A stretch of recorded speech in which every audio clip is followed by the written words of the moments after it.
What if I told you that the greatest threat to your life, the force quietly rewriting your future, is something you can't see, can't touch, and can't run from? Not a war, not a politician, not a crisis on the news.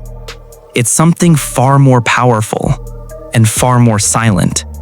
A hidden web, tightening around every person, every family, every country on Earth. A web made from a single material, debt. And the most terrifying part? Almost no one sees it. Because the system was built so slowly, so quietly, that by the time you realize you're trapped, you already are.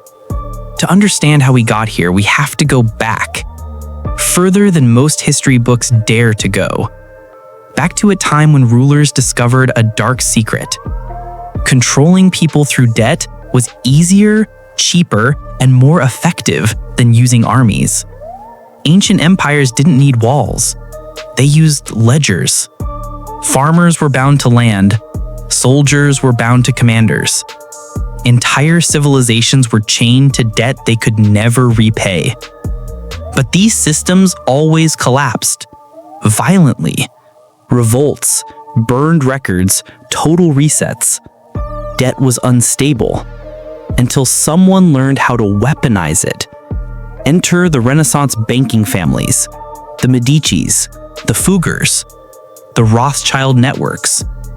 They didn't just use debt, they industrialized it.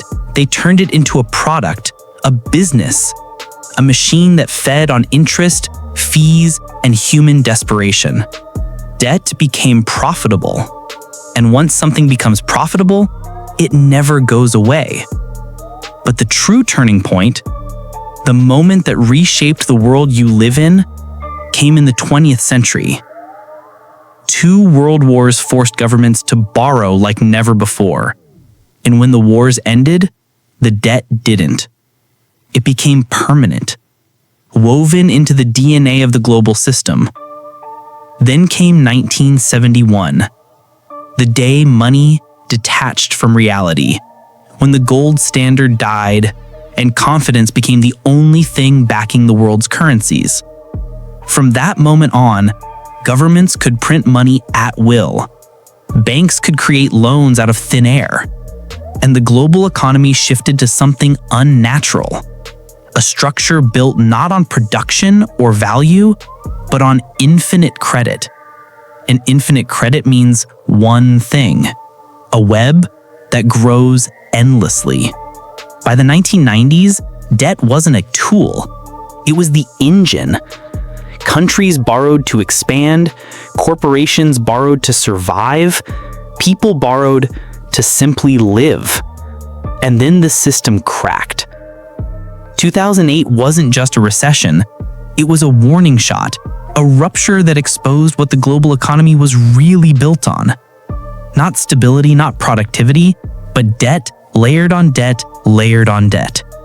But instead of repairing the system, world leaders doubled down. They stitched the web back together, tighter than before. Interest rates were slashed, borrowing exploded.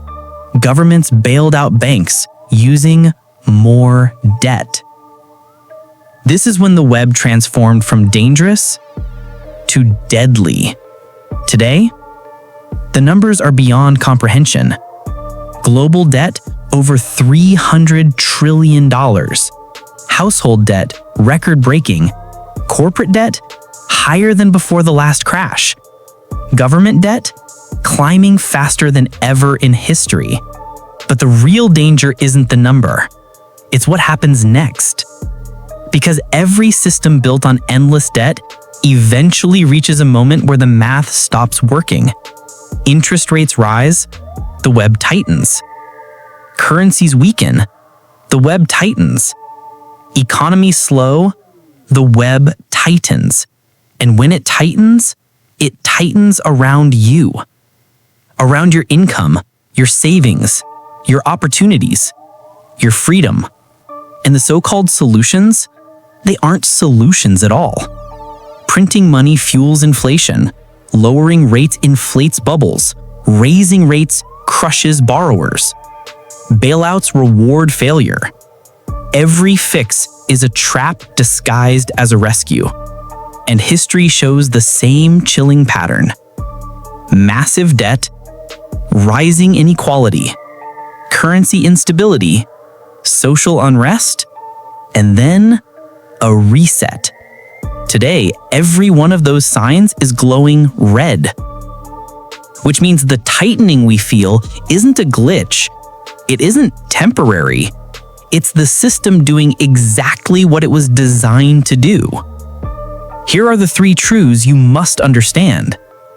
First, the entire global economy runs on debt, not money.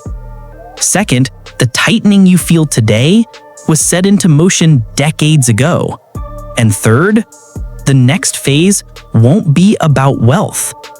It will be about control, digital currencies, financial surveillance, economic restrictions, a future where your freedom depends on your compliance. Most people won't see it until the moment the web snaps, because everything feels normal, right up until it isn't. The question isn't whether the web will tighten further. The question is whether you will understand it before it closes completely. If you want more deep dives into the hidden history of money, global debt, and the systems shaping your life, subscribe and share this video. Because the more you understand the web, the harder it becomes for the web to control you.